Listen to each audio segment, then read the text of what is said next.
The accusations started at 3:47 p.m. on a Saturday afternoon at the Miller family reunion.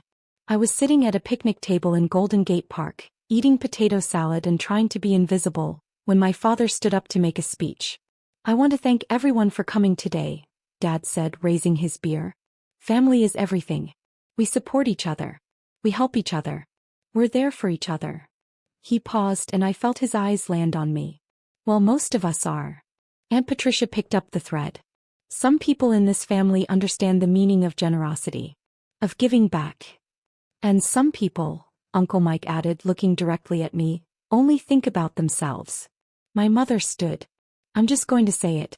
Our daughter Natalie has never helped anyone in this family. Not once. She's selfish through and through." 43 relatives turned to stare at me. "When your cousin Jenny needed help with rent, where was Natalie?" Mom continued. "When Uncle Mike's business needed a loan, where was Natalie? When your grandmother needed someone to help with her medical bills, where was Natalie?" "Nowhere," Dad finished. "Because Natalie doesn't care about family. She only cares about herself." I set down my potato salad. Said nothing. "A complete disappointment," Mom added, her voice breaking dramatically. "We raised her better than this. I could have defended myself. Could have explained. Could have told them the truth about where my money had actually been going. Instead, I pulled out my phone and texted my private investigator. Me, David, where are you? David, 5 minutes out. The FBI agents are with me. Me, perfect timing." I set my phone down and smiled slightly. My cousin Sarah leaned over. "Natalie, are you okay?" "I'm perfect."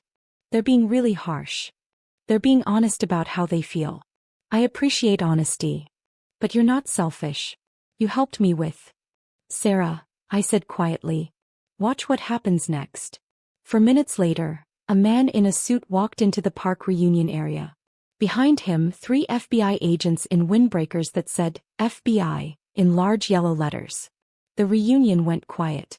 David Martinez, the private investigator I'd hired 3 months ago, walked directly to my table. "Ms. Miller." "That's me. I'm David Martinez, private investigator." We spoke on the phone. "I have the final report on the financial fraud investigation you commissioned." Every head turned. "Fraud?" Dad said. "What fraud?" David opened his briefcase. "Ms. Miller hired me 3 months ago to investigate irregularities in her credit report. What I found was extensive identity theft and financial fraud." He pulled out a thick folder.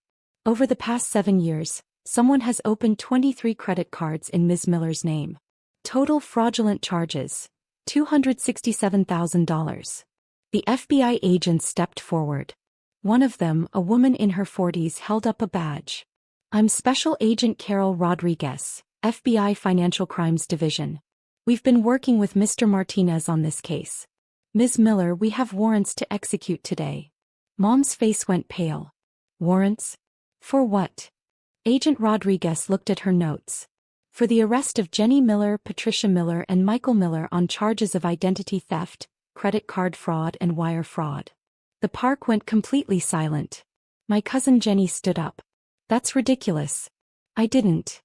"Jenny Miller," Agent Rodriguez continued, "you opened 11 credit cards using your cousin Natalie Miller's identity between 2019 and 2024. Total charges, $89,000. The cards were delivered to your address. You made charges at stores near your residence. Your digital footprint is extensive." Jenny's face crumbled. "Natalie, I can explain." "Aunt Patricia," the agent continued, "you opened 7 credit cards in Natalie Miller's name between 2020 and 2024. Total charges, $112,000. You used these cards to finance your son's wedding, your kitchen renovation, and a trip to Europe." Aunt Patricia grabbed the table. "I was going to pay it back." "Uncle Mike, 5 credit cards, $66,000 in charges. Primarily business expenses for your failed restaurant venture." Uncle Mike was shaking. "Natalie, you have so much money. I didn't think you'd miss it." I finally spoke. "I don't have so much money. I'm a high school teacher. I make $68,000 a year. But you never help anyone." Dad protested. "You must have savings." I had $180,000 in savings. From 10 years of careful budgeting. It's gone now. Because I've been paying minimum payments on $267,000 worth of credit cards I didn't open, trying to avoid bankruptcy while I figured out who was committing fraud against me. David handed me a document. The investigation took 3 months. Credit card applications traced back to 3 addresses. Security footage from stores showed the card holders. Bank records showed the money flow. He turned to face my family. For 7 years, 3 members of this family systematically destroyed Natalie Miller's financial life, while calling her selfish for not giving them money. Agent Rodriguez stepped forward with handcuffs. Jennifer Miller, you're under arrest. No. Jenny screamed. Natalie, please. We're family. Patricia Miller, you're under arrest. Aunt Patricia started crying. I needed that money. My son deserved a nice wedding. Michael Miller, you're under arrest. Uncle Mike lunged toward me. You bitch. You're going to destroy this family. 2 agents grabbed him. As they were led away in handcuffs, my father found his voice. Natalie, what have you done? I protected myself, I said quietly. From the family that was robbing me blind while calling me selfish. The first credit card appeared 5 years into my teaching career. I was 29, finally had $50,000 saved, was thinking about buying a condo. I checked my credit score as part of the mortgage pre-approval process. Score. Credit score, 592. That couldn't be right. I'd never missed a payment. Never carried a balance. Never had any debt except student loans which I'd paid off 2 years earlier. I pulled my full credit report. There were 4 credit cards I'd never opened. Total balance, $47,000. I called the credit card companies. I didn't open these accounts. The applications were submitted online using your social security number, date of birth, and mother's maiden name. Someone stole my identity. You'll need to file a police report and a fraud claim with each company. I filed police reports. Filed fraud claims. Spent 6 months getting the cards closed and the debts removed from my report. A year later it happened again. 3 more cards. $38,000 in charges. Another year. For more cards. $52,000. Each time I filed reports. Filed claims. Got the debts removed. But it took months. My credit score tanked. I couldn't buy a condo. Couldn't get approved for a car loan. Was denied an apartment lease. Meanwhile, at family gatherings, the accusations started. Natalie never helps anyone. She's so selfish with her money. Teachers make good money and she acts like she's broke. I tried to explain once. Christmas dinner 3 years ago. Someone keeps opening credit cards in my name, I'd said. I've been dealing with identity theft for years. That's terrible. Mom had said. Do you know who's doing it? Not yet. But it has to be someone with access to my personal information. Well, it's not anyone in this family. Dad had snapped. We'd never do that. I didn't say it was family. You implied it. I just said someone with access to my information. Uncle Mike had laughed. You probably wrote your social security number on some sketchy website. This is why young people get scammed. I'd stopped mentioning it after that. But the cards kept appearing. By year 6 my credit was destroyed. I'd spent $30,000 of my own money paying minimums on fraudulent debts while waiting for investigations to clear. My savings were gone. My credit score was 580. I was living paycheck to paycheck, unable to buy a home or even rent a nice apartment. And at every family gathering I was called selfish for not lending money to relatives who asked, "Can you help with Jenny's rent? Can you loan Uncle Mike money for his business? Can you contribute to Grandma's medical bills?" I can't. I'm dealing with financial issues. Selfish. Disappointing. We raced you better than this. 6 months ago I'd had enough. I hired David Martinez, a private investigator who specialized in identity theft. I want to know who's doing this to me. I don't care what it costs. This kind of investigation typically runs $15,000 to $25,000, he'd said. Fine. Find them. Took 3 months. But David found everything. The thing people don't understand about identity theft. It's not just about the money. It's about the time. Each fraudulent card required hours on the phone. Filling out forms. Filing police reports. disputing charges, providing documentation. I'd spent literally hundreds of hours over 7 years fighting fraud while working full-time as a teacher. Teaching isn't a 9 to 5 job. It's 7 a.m. to 5 p.m., plus evening grading, plus weekend lesson planning. Add an hour's fighting fraud each week and I had no life. No dating. No hobbies. No social life. Just work and fraud prevention. Meanwhile, my family lived well. Jenny got married, took vacations, posted constantly on Instagram about her blessed life. Aunt Patricia renovated her entire house. Uncle Mike opened and closed 3 restaurants. All on my credit. All while calling me selfish. David's investigation revealed the pattern. Jenny had accessed my mail when she briefly lived with me during her divorce. She'd taken bank statements, credit card offers, tax documents. Everything she needed to apply for credit in my name. She'd recruited Aunt Patricia and Uncle Mike when they had financial problems. Natalie won't help us, so we'll help ourselves. They'd been coordinating. Taking turns opening cards so the pattern wasn't obvious. Using my information like it was communal property. And the entire family had watched me struggle while judging me for not helping them more. 2 weeks before the reunion, David called with his final report.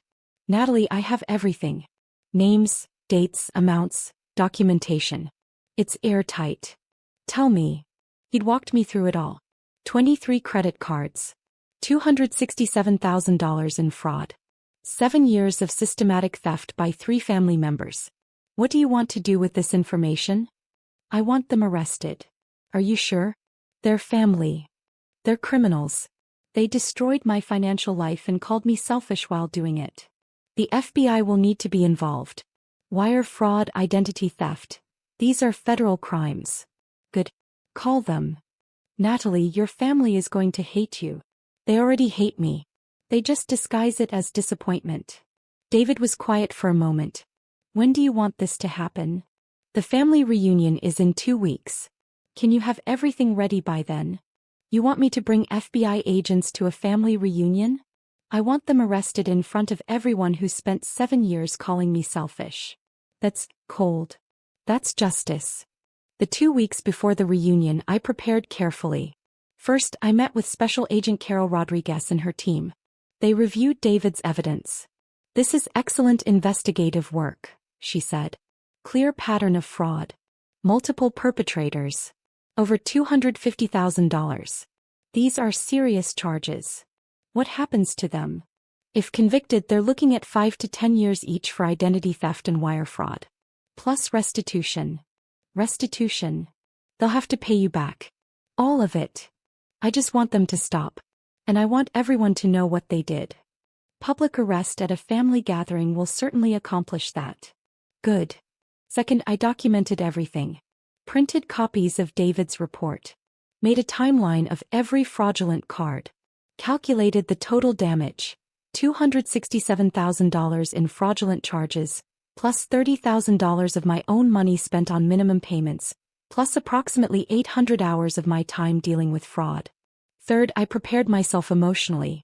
This was going to destroy family relationships. My parents would be devastated. My other relatives would be forced to choose sides. But I was done being the villain in a story where I was actually the victim. The night before the reunion, my sister called. Natalie, are you coming tomorrow? Yes. Listen, Mom and Dad are pretty upset with you. About not helping Jenny with her rent last month. I'm aware. Can you just, I don't know, apologize? Make peace? They're going to bring it up. Let them. You're being stubborn. I'm being honest. It's the same thing. We'll see. After Jenny, Patricia, and Mike were led away in handcuffs, the park remained silent. 40 relatives stared at me. Some in shock. Some in anger. Some in what might have been shame. David Martinez cleared his throat. For those interested, I have copies of the investigative report here. It documents 7 years of systematic financial fraud by 3 family members against Natalie Miller. My father found his voice. You had your own family members arrested? I had 3 criminals arrested. They happen to be related to me. They're your cousin, your aunt, your uncle. They opened 23 credit cards in my name. They stole $267,000. They destroyed my credit for 7 years. While you all called me selfish. Mom was crying. How could you do this? How could I report crimes? How could I protect myself? How could I stop letting family members rob me while the rest of you judged me for not giving them more money? We didn't know. Dad protested. You didn't ask. I told you years ago I was dealing with identity theft. You dismissed it. Aunt Susan, Patricia's sister, stepped forward. Natalie, there has to be another way. They're going to prison. They committed federal crimes. Can't you drop the charges? Please. No. Why not? Because for 7 years I've been paying for Jenny's lifestyle, Patricia's home renovation and Mike's failed businesses. While working 60-hour weeks as a teacher. While being told I'm selfish for not helping more. I'm done. My cousin Tom, Jenny's brother, was furious. You're destroying this family. Your sister destroyed my financial life. I'm just holding her accountable. She has kids. What are they supposed to do while she's in prison? What was I supposed to do while she was committing fraud? While maxing out credit cards in my name? While ruining my credit so I couldn't buy a home or even rent a decent apartment? You don't have kids. She does. That's not a justification for federal crimes, Tom. David stepped in. If I may. The evidence shows Ms. Jenny Miller opened her first fraudulent credit card in Natalie's name 2 months before her wedding. She used it to pay for her honeymoon. She then continued opening cards to fund her lifestyle while knowing it was destroying her cousin's credit. Patricia Miller renovated her kitchen using fraudulent credit.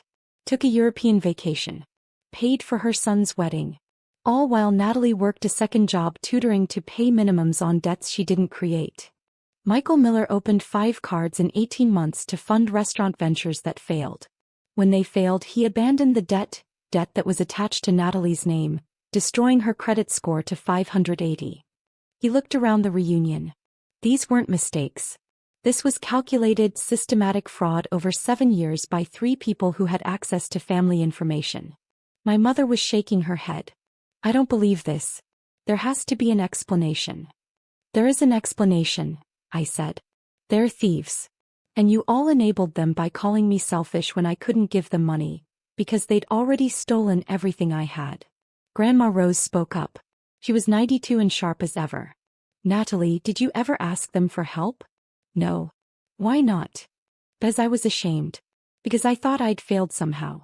Because every time I mentioned the identity theft, someone in this family told me it was my fault for being careless. I'm sorry, Grandma said quietly. I'm sorry we didn't listen. Thank you. Agent Rodriguez stepped forward. Ms. Miller, do you have anything else to add? Just one thing. I stood up and addressed the reunion. For 7 years you've all watched me struggle. You've judged me for not helping relatives financially. You've called me selfish, disappointing, cold. Not once did anyone ask if I was okay, if I needed help, if something was wrong. You just assumed I was the problem. Now you know the truth. The problem was never me. The problem was 3 criminals who stole from family and a family that chose not to see it. I picked up my bag.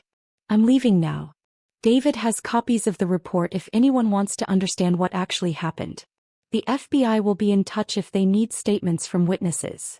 Natalie, wait. My sister grabbed my arm. Where will you go? Home. To my apartment that I could barely afford because my credit was destroyed. To start rebuilding my life now that the fraud has stopped. What about the family? What about them? They chose to believe I was selfish rather than investigate why I was struggling. That's on them. I walked toward the park exit. Behind me I heard arguing, crying, confusion. I kept walking. The first call came 20 minutes later. Natalie, we need to talk about this. There's nothing to talk about. You can't just destroy this family. I didn't destroy it. Jenny, Patricia and Mike did. I just exposed it. Can't you drop the charges? No. Why not? Because they committed federal crimes. Because they stole $267,000. Because they destroyed 7 years of my life. Because they need to face consequences. They're family. Family doesn't commit identity theft, Dad. Criminals do. He hung up. Mom called next. Natalie, please. Patricia is my sister. She made a mistake. 23 credit cards over 7 years isn't a mistake. It's a pattern. She was desperate. So was I. But I didn't commit crimes. How can you be so cold? How can you defend someone who stole from your daughter? She hung up.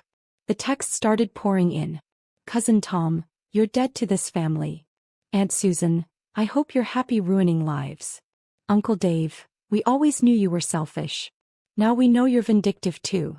But there were other messages too. My sister Melissa, I'm sorry I didn't believe you. About the identity theft. I should have listened. Cousin Sarah, thank you for being brave. What they did was wrong. Grandma Rose, come visit me tomorrow. We should talk. That night I sat in my apartment and cried. Not from regret, from relief. For 7 years I'd been drowning. Working 2 jobs, fighting fraud, watching my savings evaporate, being called selfish by people who were literally robbing me. Now it was over. The FBI had the perpetrators. The fraud would stop. I could start rebuilding. But the family? That was broken. Probably forever. And I realized, that was okay. The legal process took 18 months. Jenny pled guilty to 11 counts of identity theft. Sentenced to 4 years in federal prison, 3 years supervised release, and ordered to pay $89,000 in restitution plus interest.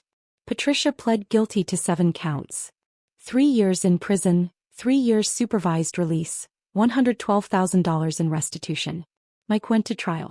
Was convicted on all counts.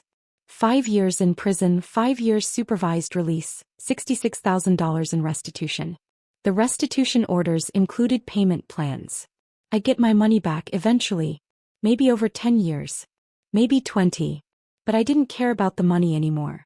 I cared about the validation. The family split predictably. Half believed I'd done the right thing. Half believed I'd destroyed the family for revenge.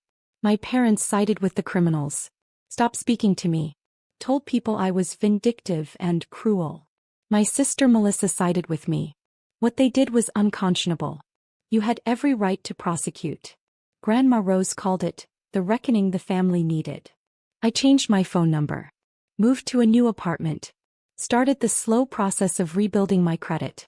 6 months after the arrests, the San Francisco Chronicle ran a story. Local teacher exposes $267,000 identity theft by family members. The article detailed everything. The 7 years of fraud.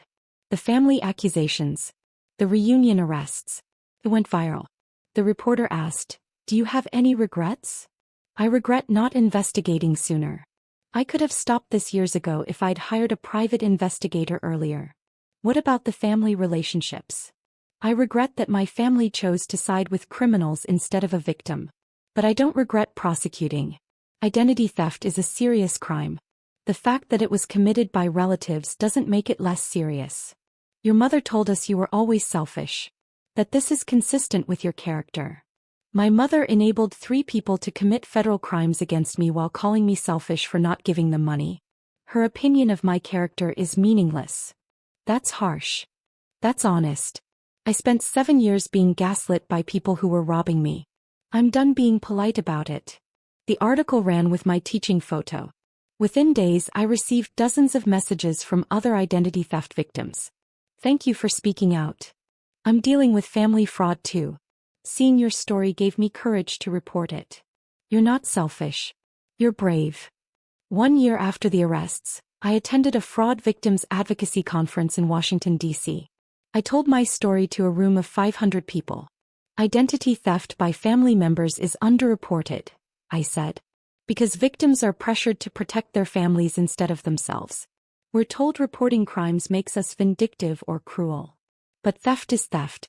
Fraud is fraud. A crime doesn't become less serious because the perpetrator is related to you. I lost 7 years of my life, $267,000 and my family relationships. But I gained something too. My dignity. My truth. My right to say, enough. The audience gave me a standing ovation. 2 years after the arrests I finally bought a condo. My credit score had recovered to 720. I'd saved another down payment. I was finally moving forward. My sister Melissa helped me move in. Mom asked about you, she said carefully. How is she?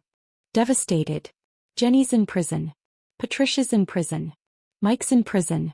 Dad won't talk about it. The whole family is fractured. That's unfortunate. She wants to apologize. For what? For calling me selfish? For defending criminals? For choosing her sister over her daughter? All of it. I don't need her apology. I needed her support.